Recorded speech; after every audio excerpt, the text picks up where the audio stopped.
स्वामी ओम जी को आप big boss में देख चुके हैं।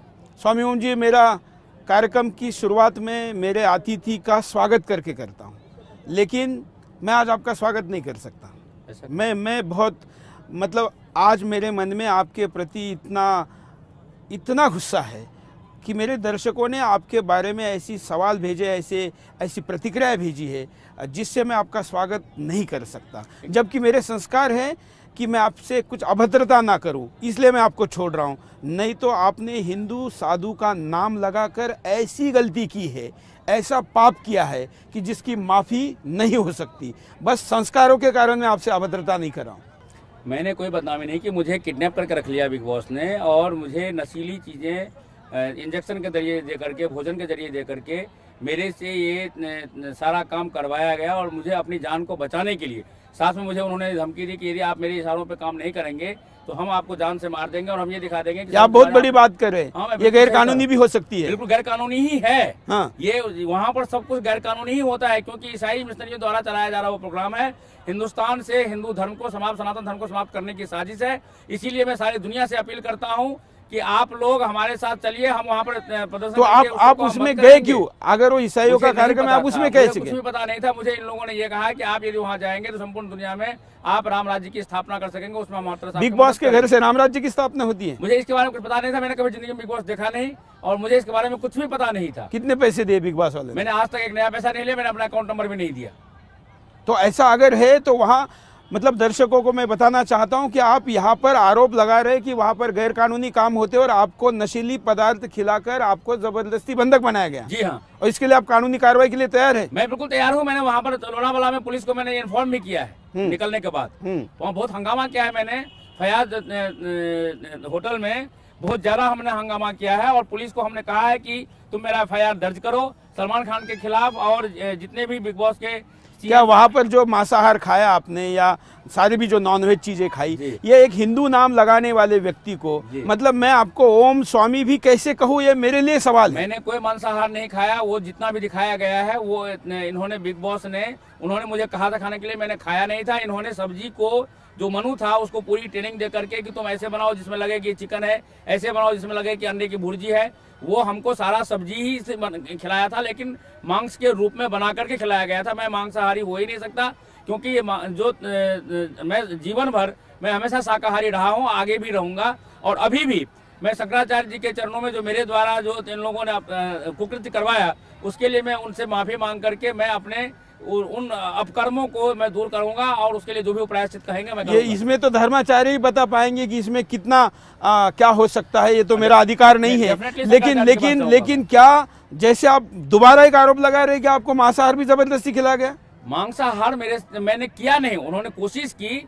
हमने उनको ये कहा कि भाई आपको एक्टिंग मुझे करना है तो आप मुझे मांस का एक सब्जी को मांस के रूप में मुझे आप दिखाइए और वो मैं खा लूंगा।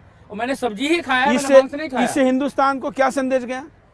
ये तो बिग बॉस जाहिर सी बात है कि बिग बॉस चाहते हैं कि हिंदुस्तान की हिंदू संस्कृति खत्म हो, सनातन धर्म खत्म हो। और आप उसको मदद कर रहे हैं? नहीं, मैं मदद नहीं कर रहा, मैं अपना जान बचा रहा था, क्योंकि उन्होंने मुझे कह रखा था कि यदि आप ये नहीं करेंगे तो हम आपको जान से मार देंगे और ये हम घोषणा कर देंगे कि आपने शर्म के मारे अपना आत्महत्या कर ली है। क्या बोल रहे हैं? हाँ, मैं यही सच है।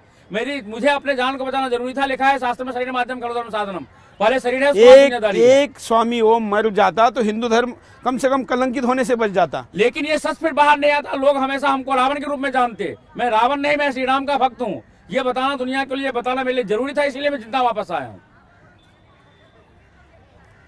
क्या बात बोल रहे हैं आप? ये बातें तो भारत सरकार ने और इसने ध्यान देना चाहिए कि इतने बड़े देश में ऐसे टीवी चैनल पे ऐसा शो होता है कि जो एक व्यक्ति को बंधक बनाकर उसको नॉनवेज खिलाता है। बिल्कुल, मैं ये भारत सरकार से मैं निवेदन करता हूँ, महाराष्ट्र सरकार से, फडणवीस से मैं निवेदन करता हूँ कि आप इस शो को बंद करवाइए। इतना ही नहीं होता, वहाँ लड़कियों को सारा कोकीन, हफीम, चरस, गांजा सारा ये सप्लाई करते हैं। लड़कियों को, लड़कों को, हर एक को वहाँ पर ड्रग्स दिया जाता है, जो NDPS एक्ट के अधीन बहुत बड़ा अपराध है। और इतना ही नहीं, उन लड़कियों को जिनको ये दिखा रहे हैं, मुझे कहते हुए बड़ी शर्म आ रही है कि उन लड़कियों को रात में 1 बजे के बाद बिग बॉस के लोग अपने पास में ले जाते हैं, उसका दुरुपयोग करते हैं। ये सब हो रहा है वहाँ पे। ये बिग बॉस शो नहीं, हिंदू संस्कृति को, हिंदुस्तान को खत्म करने वाला ये शो है। ये इसकी कानूनी जिम्मेवारी आप ले रहे जो बोल रहे हैं? बिल्कुल, मैं कानूनी जिम्मेवारी ले रहा हूँ, 100% ले रहा हूँ। और मैं सारी दुनिया से अपील करता हूँ कि आप लोग इस शो को बंद करने के लिए हमारे साथ चलिए। मैं लोनावाला जाने वाला हूं 28 जनवरी को, जिस दिन फिनाले होना है उस दिन मैं वहां पर सलमान खान को फिर से मारूंगा, बिग बॉस के लोगों को मारूंगा। सलमान खान ने एक हिंदू साधु का नाम लेके जी थप्पड़ मारूंगा ये कहा जी। और हम जैसे लोग चुप इसलिए हो गए क्योंकि वहां पर जो स्वामी दिखाया जा रहा था वो बदमाशी कर रहा था, वो हिंदू धर्म को बदनाम कर रहा था। सलमान की हिम्मत कैसे हुई कि एक हिंदू साधु की तरफ हाथ उठाने की? इसलिए हुई क्योंकि वो जो साधु टीवी पे दिखाया जा रहा था वो गलतियां कर रहा था। गलतियां मैं कर नहीं रहा था, मेरे से करवाया जा रहा था, मुझे जान से मारने की, हत्या की धमकी देकर करवाया जा रहा था। और सलमान खान ने जो मुझे धमकी दी थी कि मैं आप जैसे साधु को थप्पड़ मैं मारूंगा, हुआ उल्टा। सलमान खान को मैंने उल्टा थप्पड़ मारा, उसके दबंगे मैंने खत्म कर दिए। जो बोल रहे तो टीवी पे तो दिखा नहीं टीवी पे नहीं दिखा, हमने किसी को बताया नहीं है ये बात। क्यों नहीं बताया? अगर सलमान को आपने थप्पड़ मारी है तो ये दुनिया को बताना चाहिए। इसलिए नहीं दिखा क्योंकि वो स्मोकिंग जोन था और स्मोकिंग जोन में ये कोई कैमरा नहीं होता है। ये स्मोकिंग जोन में सिगरेट पीते हुए उसने जब ये कहा कि आपसे बड़ा गुंडा मैं हूं, मैं निश्चित रूप से दाऊद मेरा दोस्त है, हाफिज सईद मेरा दोस्त है, मैं ISI का मैं एजेंट हूं, अबू सलेम मेरा दोस्त है, तो मैं आपको मैं बर्बाद कर दूंगा। और ये कहते हुए धुआं, सिगरेट का धुआं मेरे मुंह में फेंका, मैंने उसको जमा करके मैं थप्पड़ पूरा सन रह गया था उस वक्त। मैं उसको मैंने बाहर खींचने की, ये जो आप बोल रहे हैं सलमान ने खुद कहा, ये सलमान ने खुद कहा था। वो ISI एजेंट है, वो देशद्रोही है, वो भारतद्रोही है, उसको गिरफ्तार करके जेल में डालना चाहिए। मैं वो सारा सबूत वहां पर मैं हाजिर करूंगा और सलमान को मैं चैलेंज करता हूं, यदि तुम में हिम्मत है तो मेरे खिलाफ आकर के लड़ो, मेरे बयान का तुम खंडन करो। दुर्भाग्य से आपकी इतनी क्रेडिबिलिटी नहीं बची है कि जो बात आप कह रहे हैं इसको लोग सच माने। कोई फर्क नहीं पड़ता। सलमान ने पहले भी कहा था, जब विवेक ओबराय से ऐश्वर्या राय का प्यार हुआ था तब भी सलमान ने कहा था कि मेरे ये सारे दोस्त हैं, ये अबू सलेम मेरा दोस्त है। ये मैं आज जो कह रहा हूँ ये सलमान खान उस वक्त से कह रहा है जिस वक्त ऐश्वर्या राय को प्यार करता था। तो ये पहले से भी प्रूफ है। ये दूसरी बात, सलमान मेरा दुश्मन पहले से है। जब उसने पाकिस्तानी कलाकार के बारे में कहा था कि उसको यहाँ पर काम करने दिया तो मैंने रैली की थी उसके खिलाफ। सलमान, जब पिछले साल जब मैंने जिस लेडी को मैंने थप्पड़ मारा था वो सलमान खान की रखेल थी और ये बात मैंने उस वक्त बहुत ज्यादा जोर से कहा था, आपके चैनल में भी कहा था। मैं ये बात सिर्फ आज नहीं कह रहा हूँ। आपकी ऐसी अभद्र भाषा दिखाने के लिए तो हम वो बिग बॉस नहीं है ना उस टाइप के कार्यक्रम है, ये फैमिली चैनल है और फैमिली के लोगों को दिखाने के लिए है। लेकिन आप जिस भाषा में और जिस तरीके से बोल रहे हैं इससे धर्म को रिप्रेजेंट करना तो असंभव है। नहीं, वो मेरी मजबूरी, जैसे मैंने पहले कहा कि मेरा जान खतरे में पड़ा हुआ था और मैं जिंदा इसीलिए वापस आया ताकि मैं सच बता सकूं दुनिया को। अब ये पता है यहाँ पर जो भीड़ है, ये भीड़ आपसे कितनी खफा है आपको पता है? उनका खफा होना बिल्कुल स्वाभाविक है। जो मेरे से मैं कुछ लोगों से बात करना चाहता हूँ। हमारे साथ कई लोग भी है क्योंकि हम यहाँ पर शूट करने आए, चलते चलते तो इतने सारे लोग स्वामी ओम जी को देखने और उनके खिलाफ बोलने आए। कुछ लोगों की प्रतिक्रिया हम लेते हैं। आप स्वामी ओम जी के बारे में क्या कहना चाहेगी? हम ये कहना चाहेंगे जो इनके सीन है एकदम गंद फैलाने वाले, अगर ये बोलते हैं वो पेशाब नहीं था, मूत का जो मुरारजी देसाई था वो भी कहता मूत करके पीता, वो कहता पेशाब। आपका क्या कहना है? ठहरो, दूसरी बात आपने बोला भाई मेरे को कहा गया तेरे को बोल दे कोई फांसी ले ले तो तू फांसी ले लेगा? बता दे, फांसी ले लेगा? फांसी से बचने के लिए ले। आप क्या कहना चाहते हैं? हर टास्क में जीतना चाहते हो, जहां आपकी हार होती है वहीं आप पगला जाते हो। आपने रोहन के पूरे मुंह में मूत फेंका, क्या आपने अच्छा किया? बानी एक लड़की थी, क्यों उसके मुंह में मूत फेंका? अच्छा, बानी एक इतनी अच्छी लड़की है जिसकी कोई हद नहीं। तो आप देख रहे हैं कि हमारा पहला ऐसा चलते चलते जिसमें लोग हंगामा कर रहे हो, गेस्ट के खिलाफ बोल रहे हैं, तो आप क्या मतलब हिंदू धर्म की मजाक उड़ा के रखी है? देखिए, हिंदू धर्म का मजाक मैंने नहीं उड़ाया। ये मेरे से जो बिग बॉस ने जान से मारने की धमकी देकर के मेरे से करवाया, वो इन लोगों को नहीं पता है। इनका नाराज होना स्वाभाविक सी बात है। मैं यही बताने के लिए अपने आप को जिंदा वापस लाया हूँ, वरना मैं वहाँ पर खुद ही मैं आत्महत्या कर चुका होता। मैं खुद इतना दुखी था। मैंने बार बार बिग बॉस से कहा, आपने देखा होगा रोहन को जब मैं चम्मच दिखा रहा था तो मैंने कहा था कि मैं इस शो में मैं नहीं रहना चाहता हूं, मैं दरवाजा तोड़ करके बाहर जाना चाहता हूं। फिर कॉलर्स ने मुझे कहा कि आप ऐसा मत कीजिए, आप विनर हैं, आप वहीं रहिए। मैं पब्लिक के कहने पर मैं वहां रुका। मैं वहां पर आत्महत्या करना चाहता था। जो मेरे से इन्होंने अपराध करवाया उसके लिए मैं वहां पर आत्महत्या करना चाहता था। और ये सच्चाई है कि मैं वहां पे नहीं रहना चाहता था, मैं अपने आप को मार देना चाहता था, लेकिन मुझे बनने नहीं दिया लोगों ने। मैं क्या करूं? मेरी क्या गलती है? मुझे नशे के इंजेक्शन देने करके मेरे से करवाया गया। मैं क्या करता, मैं सिर्फ ऐसे लाया था कि लोगों से बता सकूं। मैं इसीलिए यहाँ पर आया हूँ और मेरा कोई मकसद नहीं था, मैं खुद को मार लेता मैं वहाँ पे।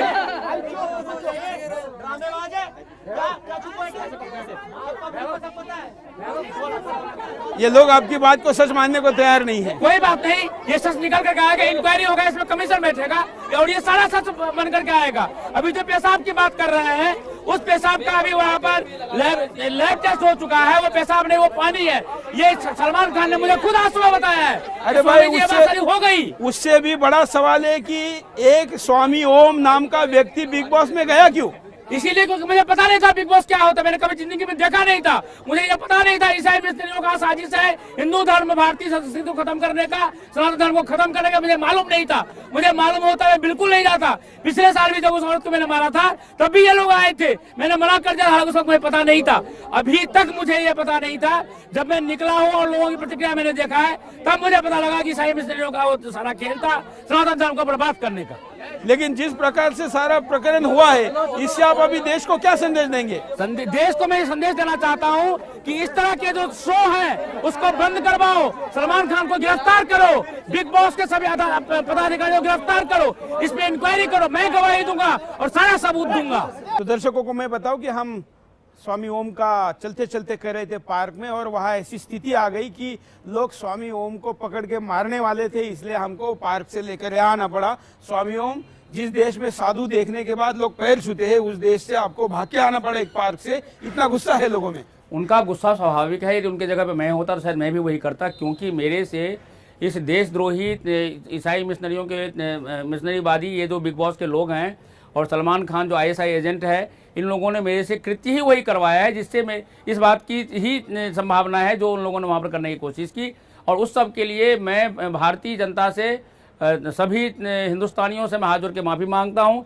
गलती मेरी नहीं, गलती बिग बॉस की है। और इसीलिए मैं ये प्रार्थना करता हूँ, यदि आपको रियल में गुस्सा है तो आप चल करके मेरे साथ चलिए। मैं बिग बॉस का शो बंद कराने के लिए चल रहा हूँ। आप बोल रहे ये बातें सच है, तो आप एक बार बाहर आने के बाद दोबारा अंदर क्यों गए? बाहर में कभी नहीं आया। मेरे साथ में 50-50 बाउंसर्स चल रहे थे। मैं उनके बाहर आकर के भी मैं किडनैप था। मैं बाहर भी आज़ाद नहीं था। मैं कोर्ट रूम में, ये जैन साहब गवाह हैं, कोर्ट रूम में भी बाउंसर्स ने मुझे घेर रखे थे। जहां मैं चलता था, यहाँ पर मैं रॉयल प्लाजा होटल में रुका, पूछ लीजिए 50-50 बाउंसर्स वहाँ पे ऊपर, जहाँ मेरे रूम से लेकर के बाहर तक बाउंसर्स थे।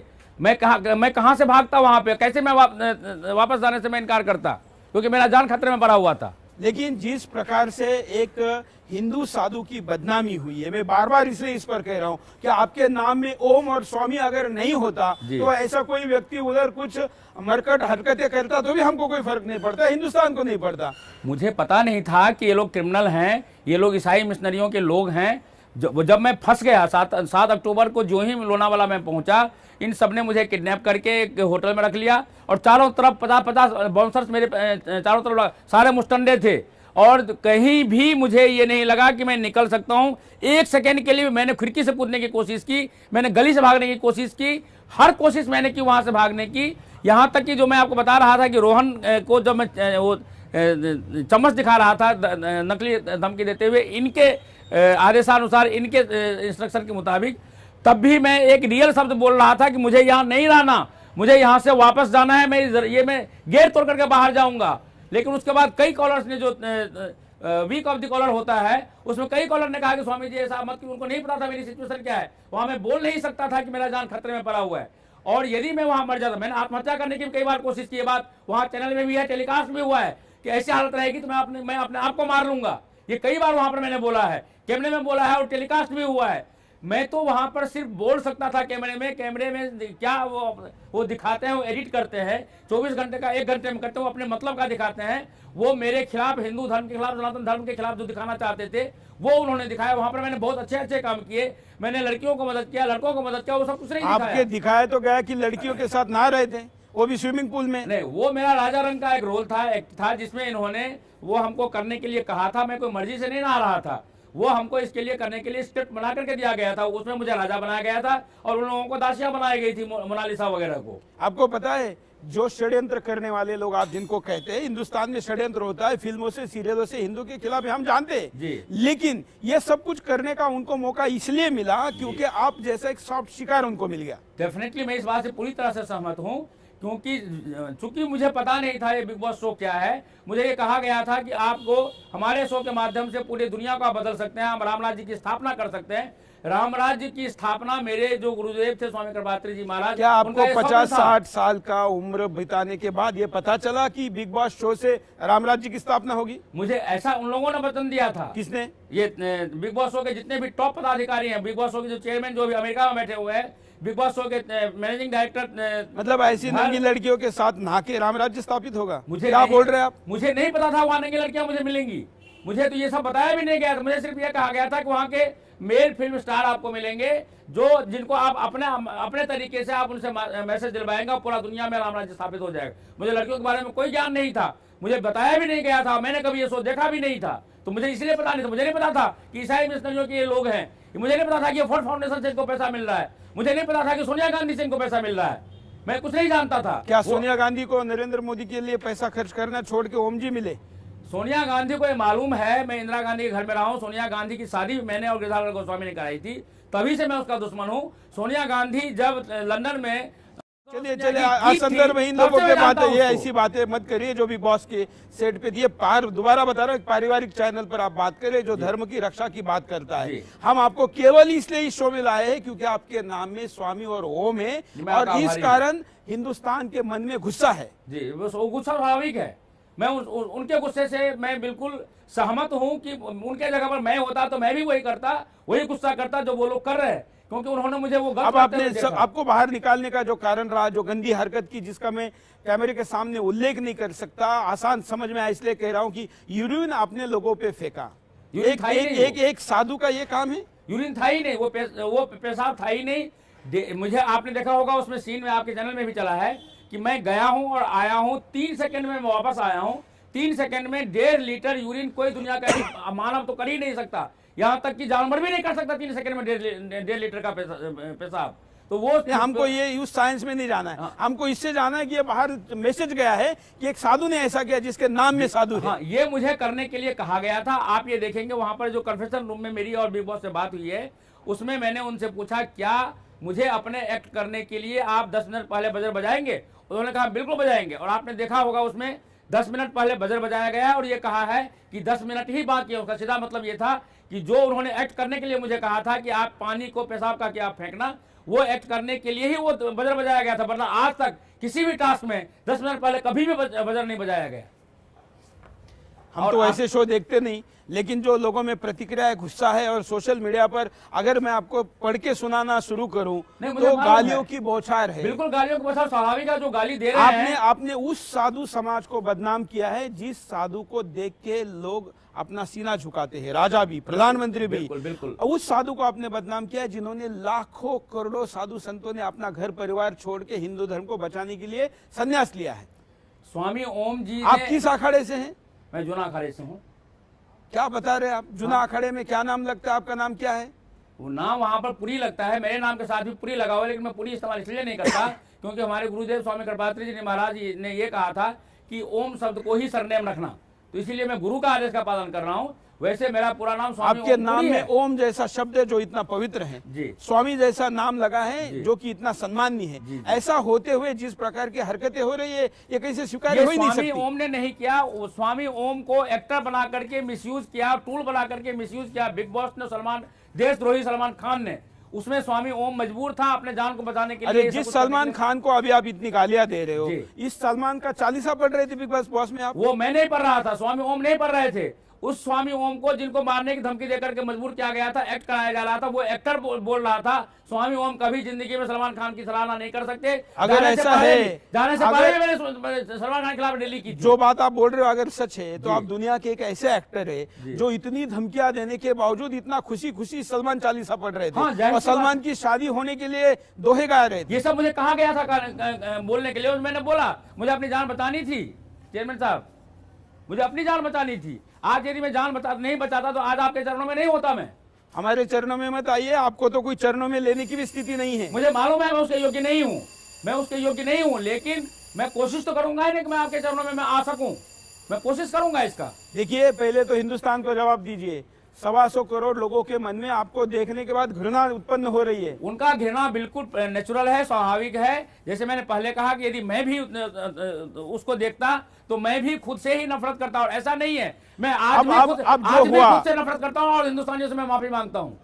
क्या आपको कैसे बुलाया गया? अगर ये षड्यंत्र है, हाँ। हम भी मानते हैं कि कई चैनलों से, कई शो से षड्यंत्र होते हैं। जी। वहां पहले अग्निवेश को बुलाया जो फर्जी साधु था। हाँ। अब भी कोई शंकराचार्य या महामंडलेश्वर वाले साधु तो है। वही हालांकि हम ये मानते हैं हाँ। कि आपने धार्मिक का विषयों के लिए राजनीतिक आंदोलन चलाए, कई बार जेल गए, यह हम मानते हैं। लेकिन कोई संप्रदाय को रिप्रेजेंट करने का अधिकार आपको ना होते हुए आपको लेके गए। किसी शंकराचार्य को नहीं लेके गए, किसी विद्वान को नहीं लेके गए।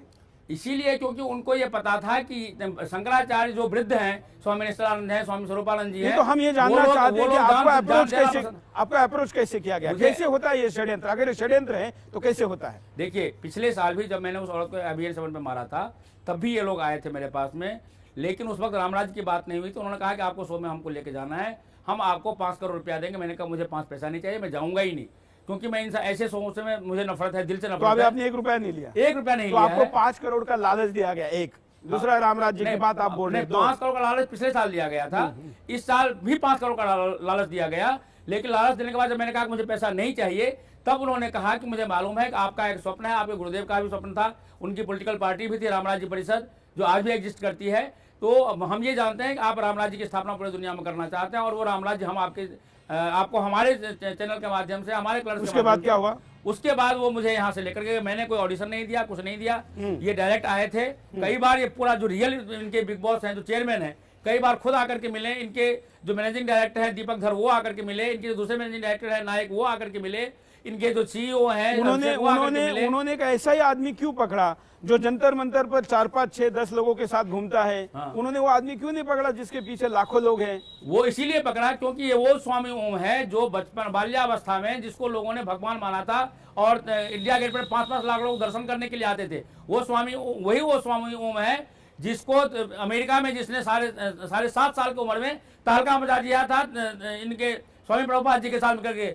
लाखों ईसाइयों को हमने हिंदू बना दिया था, बाल कटवा करके, वो दाढ़ी कटवा करके, एपी कट कटवा करके, धोती और कुर्ता पहना करके, कंठी माला पहना करके। ये वही स्वामी है जिसने 7.5 साल की उम्र में पूरा अमेरिका में तहलका मचा दिया था। जिसके हम तो नहीं जानते, आप दावा करते हैं, इसको हम देखेंगे। नहीं, आप नहीं जानते, लेकिन मेरे ऊपर में अमेरिका के पूर्व राष्ट्रपति जो उस वक्त टॉप के एक्टर थे, रोनाल्ड रेगन, उन्होंने मेरे ऊपर में किताब लिखी है, जिस किताब के ऊपर अभी फिल्म बनने जा रही है। उनका मतलब अमेरिका के राष्ट्रपति ने, रेगन जैसे राष्ट्रपति, रोनाल्ड रेगन ने स्वामी ओम पे किताब लिखी है। पहले मेरे खिलाफ उन्होंने आंदोलन किया वही बचपन में, और उसके बाद मेरे ऊपर में किताब लिखी। मेरी सारी चीजों की जानकारी लेने के बाद उस वक्त जो टॉप हीरो थे वहां पे हॉलीवुड के, एलिजाबेथ टेलर, जो मेरे भी भक्त थी और जो आपके मामा जी लगते हैं उनकी भी भक्त रही है। वो ये हमारे कोई, आप पता नहीं कौन से किस मामा को पकड़ के लाएंगे। मुझे ये बताइए, जिस प्रकार से ये सारा षड्यंत्र का आप दावा कर रहे हैं और आपकी इस वक्त क्रेडिबिलिटी शून्य है। हाँ, बिल्कुल ठीक है। शून्य तो छोड़िए, सड़क पे आप जाएंगे, यहाँ स्टूडियो के बाहर यहाँ तो ज्यादा धार्मिक और राष्ट्रवादी लोग रहते हैं, लोग आपको जीवित रखेगी कि नहीं पता नहीं। वही स्थिति हो रही है। मैं आपके यहाँ आ रहा था तो रास्ते में जगह जगह ट्रैफिक जाम हो गया, लोगों ने गाड़ियां रोकी, लेकिन वहां पर मैंने ये देखा कि लोगों ने मेरे गाड़ी से उतर के लोगों ने प्रणाम किए, सेल्फी लिए। हमने तो देखा कि लोग आपको गालियां दे रहे थे। नहीं, यहाँ पर हमने तो कैमरे में नहीं, वो इसलिए देखा क्योंकि उसको लीड कर रही थी कांग्रेस की नेता। कांग्रेस ही हमारे विरोधी है, क्योंकि मैंने यही बयान दिया था 2 जनवरी को यहाँ पर पटियाला हाउस में कि सोनिया गांधी ने बिलियंस ऑफ डॉलर्स इनके बिग बॉस के चेयरमैन को हवाला के जरिए दिया है, और उस बयान की वजह से कांग्रेसी लोग सारे मेरे दुश्मन बने हुए हैं। वो जो महिला थी वो कांग्रेसी छोड़िए ना, कोई हिंदूवादी आज आपके पक्ष में नहीं है। 1-2 आदमी के कहने मुझे ये लगता है जी, मतलब मेरा तो अधिकार नहीं है, मैं एक पत्रकार हूँ, एक हिंदू कार्यकर्ता हूँ, सैनिक हूँ जी, लेकिन अगर आपको मतलब ये भेष पहनने का, स्वामी नाम लगाने का अधिकार अब नहीं रहा है, मतलब मुझे भी आपको स्वामी ओम कहने में शर्म आ रही है। बस एक तकनीकी कारणों से मैं आपको स्वामी ओम कह रहा हूं, क्योंकि मेरे संस्कार कहते हैं कि साधु का मूल, नदी का मूल और साधु का कुल नहीं देखना चाहिए, इसलिए मैं आपको कह रहा हूं। अब आप आगे क्या करेंगे? हिंदू धर्म में प्रायश्चित करने की व्यवस्था है, वो करिए ना। हाँ, मैं उसके लिए, मेरे कजन ब्रदर भी है, गुरु भाई भी हैं, स्वामी निश्चलानंद जगत कोई शंकराचार्य बनने के बाद ब्रदर बिदर नहीं रहता। हाँ, ठीक है, ये भी आपको पता नहीं है? ये मुझे मालूम है। तो मैं शंकराचार्य जी के चरणों में जाऊंगा, उनसे प्रायश्चित पूछूंगा, जो भी वो प्रायश्चित कहेंगे। और वो सिर्फ मेरे ही शंकराचार्य नहीं है, प्रधानमंत्री नरेंद्र मोदी जी भी वहां पर गए थे उनके चरणों में, उड़ीसा में, पुरी में। तो मैं उनके चरणों में ही जाऊंगा। और उसके साथ साथ वहां पे आपके आशीर्वाद से एक बहुत बड़ा ऐतिहासिक काम मैं करने वाला हूं, जो वहां पर कोणार्क मंदिर है, जिसको अंग्रेजों ने बंद कर दिया था आज से 112 साल पहले, उसको मैं खुलवाऊंगा। और उसके लिए मैं आपको तो लोग मंदिर भी जाने देंगे कि नहीं, ये डाउट है। ऐसा नहीं है। पहले तो आपका क्या होगा ये बताइए ना, कि अब मैं क्या? इसके लिए सरकार से अपनी सुरक्षा मांगता हूं। मेरे लिए वैसे जनरल सिक्योरिटी का दिल्ली हाई कोर्ट के फुल बेंच ने ऑर्डर किया हुआ है, पर उस वक्त कांग्रेस की सरकार थी। 30 जुलाई 2012 में full bench Delhi high court ने मेरे लिए जनरल सिक्योरिटी का ऑर्डर किया हुआ था, लेकिन अभी तक उस कांग्रेसी सरकार ने तो दिया ही नहीं, लेकिन बीजेपी सरकार ने भी अभी तक नहीं दिया है, जिसकी वजह से और अब तो आपको कोई सिक्योरिटी दे और कोई पुलिस वाला आपके साथ रहे, इस पर भी संदेह है? नहीं, कोई बात नहीं, लेकिन मुझे आपके आशीर्वाद से, संतों के आशीर्वाद से, भारत की जनता के आशीर्वाद से, क्योंकि मैंने माफी मांगी है। और भारत की जनता बहुत उदार है, जब कोई अपनी गलती का एहसास करता है केवल एक माफी मांगने से कुछ होगा, इसमें मेरा तो भरोसा नहीं। मैं आपको एक चीज बता दूं कि मैंने इससे पहले इस देश और धर्म के लिए बहुत कुछ किया है। उदाहरण तौर पर अभी एक नोट वाला कांड चल रहा है। ये जो नोटबंदी है वो मेरा देन है, क्योंकि पिछले कई वर्षों से कांग्रेस सरकार में भी मैं करता रहा आंदोलन कि ये भ्रष्टाचार को खत्म करने के अलावा जो ये जो नक्सली है, ईसाई मिशनरियां, उनको खत्म करने का एक ही रास्ता है, नोटबंदी। और मुझे इस बात की खुशी है कि प्रधानमंत्री ने जो नोटबंदी की है, मैंने 2015 में वित्त मंत्री से बात की थी, आपके मित्र हैं, मैंने उस वक्त भी यही कहा था कि नोटबंदी का ही एक रास्ता है नक्सलियों को, ईसाई मिशनरियों को खत्म करने का। और मुझे खुशी है कि उन्होंने इस काम को किया। मैं उसके लिए वित्त मंत्री अरुण जेटली जी को आप ये धर्म का बताइए और राजनीति छोड़ दीजिए। और जहां तक धर्म का सवाल है, आपको मालूम है यहाँ पे मूर्ति पूजा पे रोक लगा दिया था, संतोष कुमार ने किया था, उसको मैंने ठीक करवाया। जो बकरा ईद पे जो बकरे काटे जाते हैं उस पर रोक मैंने लगवाया एनजीटी के माध्यम से। यहाँ पर जो मलाई वहाँ पर साउथ में जो केरला में जो है मंदिर सबरीमलाई, उसमें जब चल रहा था तो सुप्रीम कोर्ट के जो जज थे दीपक मिश्रा, उनको मैंने कोर्ट में जाकर कहा था कि यदि तुम इसके खिलाफ कोई ऑर्डर करोगे तो मैं तुम्हें जूते से मारूंगा। सारे चैनलों, सारे अखबारों ने उसको छापा था। ये सब मेरा धर्म का काम है, जो बाकी किसी संत ने नहीं किया। क्या ये संतों की भाषा है? जज को जूते से मारना, लड़कियों का किस करना, उनके ऊपर लघु शंका फेंकना, साधु नाम वाला व्यक्ति का काम? मेरा सवाल है कि आपके नाम में ओम और स्वामी रहे जी, इसलिए क्या करेंगे? इसके लिए मैं वही करूंगा जो सच है, वो आप जैसे देशभक्तों के माध्यम से मैं पब्लिक के सामने लाऊंगा। और इसका मैं जैसे मैंने आपसे, हमारा कोई उद्देश्य आपको सर्टिफिकेट देने का नहीं है। हम ये मानते हैं, हमारी केवल एक सिंपैथी है कि आप जैसे लोगों के द्वारा धर्म को बदनाम करने का षड्यंत्र करने वाले लोगों को नंगा किया जाए। बिल्कुल, हम कोई स्वामी ओम को सर्टिफिकेट धुलवा के नहीं देना चाहते। देखिए, आपने इतना बड़ा पाप किया है कि जिसको हम माफ नहीं करेंगे, लेकिन ये षड्यंत्र लोगों के सामने लाना चाहिए। केवल इसलिए इस शो में आपको बुलाया है। और हम आशा करते हैं ये काम जिनका है, जिन धर्माचार्यों का है, उनके पास जाइए, उनके चरणों में पढ़िए, वो जो प्रायश्चित्त बताएंगे वो प्रायश्चित्त करिए। उसके बाद अगर आपके नाम में स्वामी और ओम रहता है तो रखिए, नहीं तो वो जो करे वो करेंगे। मैं एक पत्रकार के नाते मैं पूरे शो में शुरू से लेकर अब तक आपकी अगेंस्ट हूँ, अगेंस्ट तब तक रहूंगा जब तक धर्माचार्य कोई निर्णय आपके बारे में ना करे। इस देश में सलमान खान जैसे व्यक्ति को आपको थप्पड़ मारने की बात करने का मौका मिला, वो आपके कदमों के कारण मिला। नहीं तो हम सलमान को बोलने के बाद ऐसी स्थिति देश में पैदा नहीं हो सकती थी। सलमान खान तो देशद्रोही है। खैर चलो उसने कहा मैंने थप्पड़ मारा उसको, चलिए हम आपके क्या आभार भी कैसे व्यक्त करें, लेकिन जो भी आप शो में आए मित्रों,